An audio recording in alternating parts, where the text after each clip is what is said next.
Hello, everybody, and welcome to this week's episode of Goals Do Come True with me, Doug Bennett, the goals guy. This one feels a little bit different, if I'm honest. This episode, number 249, which means the next one is 250, and that one's a bit special. For episode 250, I've got my son Jason coming on. Now, he's just turned 36. Which makes me feel slightly older than I'd like to admit. And it got me thinking, what has he actually picked up over the years from me, from watching, from listening, or possibly from ignoring most of what I said? So I thought, before we get there, before I hear his version of events, I'd do something a little different. This episode is really me looking back over the last 40 years and asking a very simple question. What have I learned that's actually worth sharing?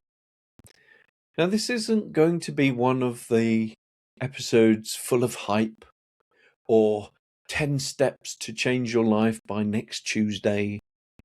It's more a collection of things that have worked, a few things that really didn't, and some moments where life gave me a bit of a nudge, and occasionally just hit me with a brick. I've been doing this a long time, over 40 years now, working with people, helping them figure out money, life, what they actually want. And if there's one thing I've noticed, most people don't have a lack of ability. They've got a lack of clarity. They're busy. They're earning. They're doing all the right things. But if you ask them a very simple question, when is work optional for you? Most people don't have an answer. And I think that's where this all really starts. Because when you don't decide where you're going, you tend to just drift. And drifting feels fine until it doesn't. Now, if I rewind right back, there wasn't some grand master plan. I didn't sit there at 18 thinking, right, here's how this is all going to play out. Like most people, I got on with it. Work, earn, move forward, do what seemed sensible at the time. And that's what most people do. They follow what I call the default path. You get a job, maybe a better job, get married, maybe have a couple of kids to add to the pressure. You earn a bit more, you spend a bit more, and you assume it's all heading somewhere useful. But here's the problem. If you never actually decide where you're heading, you can be very busy and still end up somewhere you didn't choose. I see it all the time. Capable people, smart people, hard-working people, but no clear target. And without a target, you don't really have a plan. You've just got movement. A movement can feel like progress, but they're not always the same thing. I remember one of the early moments where that really hit me. You think things are ticking along nicely, and then something happens. I set my business up in 2006. Busy. No time for family. I was at the grindstone. My mum passed away in November 2006, aged 63. My dad didn't take it well. He was very ill. We actually wrote his will in a hospital bed in December 2006. Then within 12 weeks of my mum, in February 2007, he passed away too, aged just 64.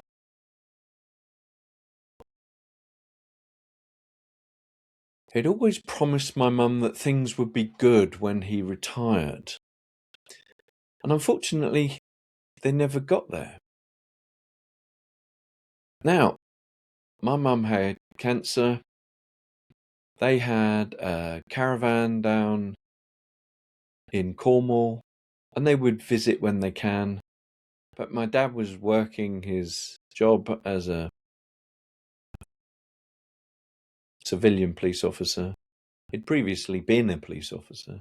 He'd been in the armed forces for 24 years as well. He was also working weekends as a rod license checker for the Environment Agency. And as I say, he'd promised my mum that things were going to be great, that they would be able to spend more time together when they retired. And the sad thing is, aside from not actually getting there, but he wasn't wrong to believe that. He'd done what most people do. Worked hard, paid in, kept going. He just never actually stopped to check whether it was going to be enough. Now, as the eldest of 4 and a financial advisor, it was my job to deal with the probate. At that point, I didn't have the tools that I now have available to me. But I did know enough that he probably could have given up work a few years earlier. Knowing that my mum wasn't very well, we could have pulled forward some of his pensions, taken the benefits a little bit earlier. They could have spent more time down in Cornwall, their favourite place. They could have spent more time together. But he didn't have the opportunity. In addition to that, doing his finances, I also found out that a small life insurance policy that they had in place, which had now paid out, because it hadn't been written in trust, it just tipped them over into causing us to pay some inheritance tax. A simple document placing that policy in trust would have avoided that, would have accelerated the payout as well, but it would have avoided the inheritance tax. It's those sorts of things that really stick with me over the years. So I do earnestly try to get my client's house in order and make sure that we minimize things and tidy up as much as we possibly can. Now, obviously, with my inheritance, I bought a bigger house. I was doing well in the business, and late 2007, I bought a bigger house with my inheritance because things were going really great. But then the global financial crisis came in 2008, and things started getting a little bit tricky. There wasn't as much business around. I'd committed to a bigger mortgage, bigger outgoings, and there wasn't enough money coming in. So I started robbing Peter to pay Paul, putting a little bit more on credit cards, taking out a new bigger loan to pay off the credit cards. And then unfortunately, because the income still wasn't there, using the credit cards again to build up the debt. So by 2010, now from the outside, things probably looked all right. But behind the scenes, it was a very different story. There was real pressure. Financially, mentally, it was properly uncomfortable as I was robbing Peter to pay Paul. And I had one of those moments where you sit there and you think, how on earth have I ended up here? And it wasn't because I wasn't working hard, but it was because I hadn't been clear enough on my direction. And here I was on the edge of bankruptcy in 2010. Now, I'd done all the right things in my business, so I got support from my network and they supported me through this period of time, which meant that I could keep my business. But this was a real turning point for me. And it wasn't because I suddenly became more motivated. I didn't need more motivation. What I needed was a better target. Because once you've got clear direction, decisions become easier. Not easy, but easier. Now, I found this old goals book, and I'd written my goals out earlier in 2004 and 2005. And the madness was that I had completed 10 out of 11 of the goals that I'd written back in that time. So I started reintroducing goals into my life, which is why this podcast is called Goals Do Come True. Now that's part of my journey and how goals fit into it. But over the years, I've seen the same patterns again and again. And this is where most people go wrong with goals. They're vague. I want to be comfortable. I'd like to retire early. I just want things to be better. That's not a goal. That's a wish. And wishes are lovely, but they don't tend to get funded. The second mistake I've seen is borrowing someone else's version of success. You see what others are doing. The house, the car, the lifestyle. And you assume that's what you should be aiming for. But if it's not actually what you want, you can end up building a life that looks great on the outside and feels completely wrong on the inside. And the third mistake that people make is waiting for the perfect time. I'll start when things settle down. I'll sort that next year. I'll deal with that when I've got more time. That time rarely turns up. Life doesn't suddenly become neat and convenient.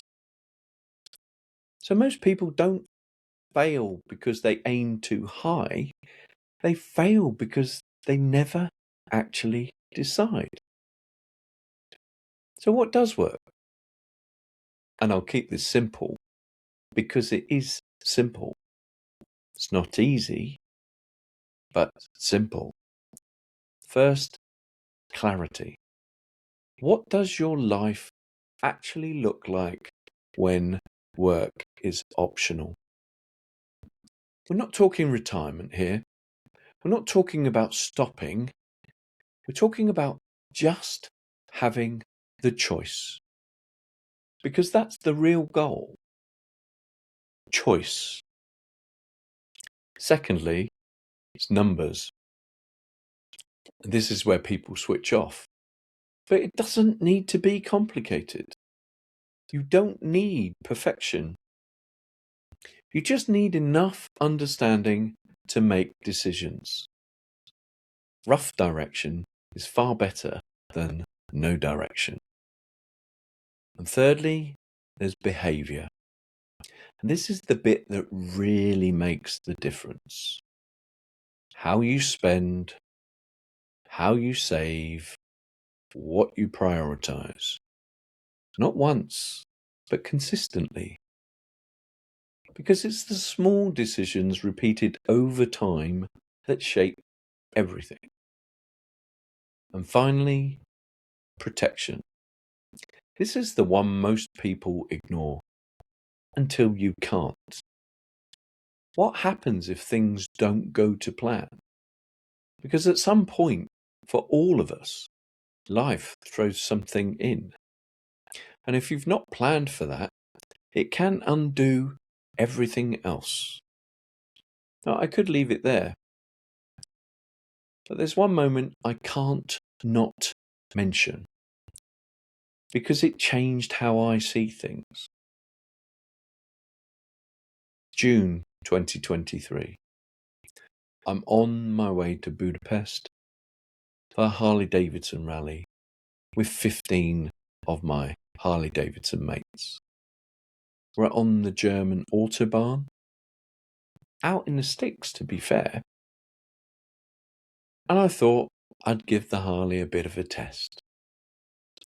On the German Autobahn there is no speed limit, so I took my bike up to 108 miles an hour, and then the handlebars started wobbling. It's called a death wobble. You have a choice of two things to get out of a death wobble.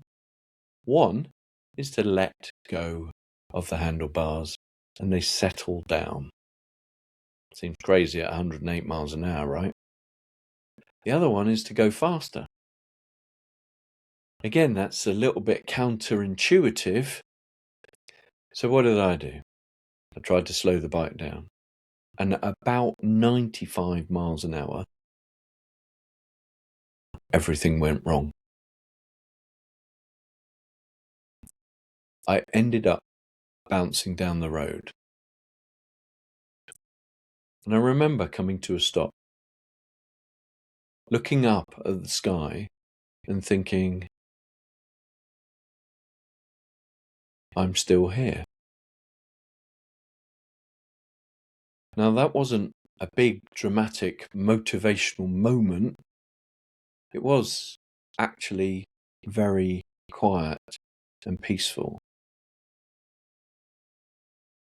I could dimly hear the bike slowing down as my friends protected me and blocked the road.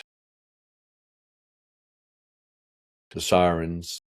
6 or 7 minutes later, the very efficient German ambulance crew turned up. And I lay there with my broken bones. And I had a very simple thought. Just a simple realization. Time isn't guaranteed. And later is a dangerous word. Because we all assume we've got more of it than we probably have. That experience didn't make me suddenly change everything overnight, but it sharpened things. It made the important stuff clearer. Which brings me back to my son Jason. Because what I'm really curious about is what he's taken from all of this. Not what I think I've taught, but what's actually landed. What's stuck. What he's ignored.